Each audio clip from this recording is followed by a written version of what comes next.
యుద్ధాల వల్ల లేదంటే ఇంకే రీజన్ ఉన్నా కానీ ఈ ఎండల్లో ఈ గ్యాస్ లేకుండా పొయ్యి మీద వంట చేయాలంటే అస్సలు అవడం లేదండి బాబాయ్. నేనేం చెప్తున్నానో మీకు అర్థం కాలేదు కదా. విషయం ఏంటంటే 3 days బ్యాక్ మా ఇంట్లో అయితే గ్యాస్ అయిపోయింది. మాదైతే కొంచెం విలేజ్, ఇంకా ఇటు సైడ్ అయితే గ్యాస్ బుక్ చేసిన 10 days వరకు అసలు రావడమే లేదు. ఎవ్రీ మంత్ మాకైతే గ్యాస్ బుక్ చేసిన ఒక 2 days ముందే అయిపోతూ ఉంటుంది. కానీ ఈ మంత్ ఒక 2-4 days అయితే ఎక్స్ట్రా వచ్చేసింది. సో దానివల్ల మా దగ్గర ఖాళీ దిమ్మ లేక స్పేర్గా ఇంకేం లేక లేట్ అయిపోయిందనమాట.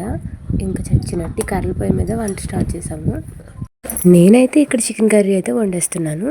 కానీ నిజానికి ఈ ఎండలో వండుతున్నామనే బాధే, కానీ చికెన్ కర్రీ స్టవ్ మీద కన్నా ఇలా కట్టెల పొయ్యి మీద వండితేనే చాలా టేస్టీగా ఉంటుంది. దాని టేస్ట్ అయితే ఖచ్చితంగా డబుల్ అయిపోవాల్సిందే. మంట కూడా 4 వైపుల నుంచి బాగా తగులుతుంది. ఈ రెసిపీ అయితే మన ఛానల్లో ఉంటుంది, ఇంకా చూసేయండి మీకు బాగా అర్థం కావాలంటే. మనం అందరం ఈ మోడర్న్ లైఫ్ స్టైల్కి అయితే అలవాటు పడిపోయి స్టవ్ మీద తప్పితే కట్టెల పొయ్యి మీద వండేదే లేదు. ఇంకా ఎప్పుడో ఒకసారి ఇలా గ్యాస్ ప్రాబ్లం వచ్చేసరికి వండుతాం కదా, అప్పుడైతే పైన ఎండకి అలాగే కింద కట్టెల పొయ్యి దగ్గర ఉండే ఈ మంటకి సరదా అయితే తీరిపోతుంది. దాంతోపాటు ఈ వాతావరణం కూడా ఎప్పుడు ఎలా మారుతుందో తెలియడం లేదు. సడన్గా ఫుల్గా మబ్బులు పట్టేసి వర్షం పడిపోయేటట్టుగా అనిపిస్తుంది. ఇంకా గాలికి పొయ్యి వెలగదు, ఆరదు, మధ్యలో ఉంటుంది చూడండి. ఆ పొయ్యి ఉఫ్ అని ఊదుకునేటప్పటికి ఊపిరి ఆగిపోయేటట్టు అనిపిస్తుంది. డే 1 నాకు బాగానే గడిచింది.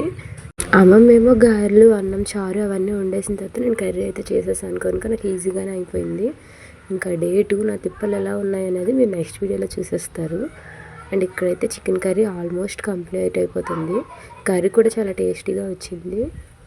లాస్ట్లో ఇంకొంచెం పొడి మసాలా చల్లుకొని దగ్గరగా ఇంకిపోయే వరకు ఉంచేసి దించేసుకొని ప్లేట్లో గారెలు పెట్టుకొని వేడివేడిగా ఈ కర్రీ వేసుకుని తింటే సూపర్గా ఉంటుంది. ఆ తర్వాత ఈ మెసగిన్నెలు తోమేటప్పుడు సరదా తీరిపోతుంది. ఇది ఈరోజు వీడియో. మీకు నచ్చినట్టయితే లైక్ చేసి, షేర్ చేసి, సబ్స్క్రైబ్ చేయండి. ఇలాంటి వీడియోస్ కోసం మన ఛానల్ని ఫాలో చేస్తూ ఉండండి. మరో మంచి వీడియోతో కలుసుకుంటాను. అంతవరకు ఉంటాను. Bye bye.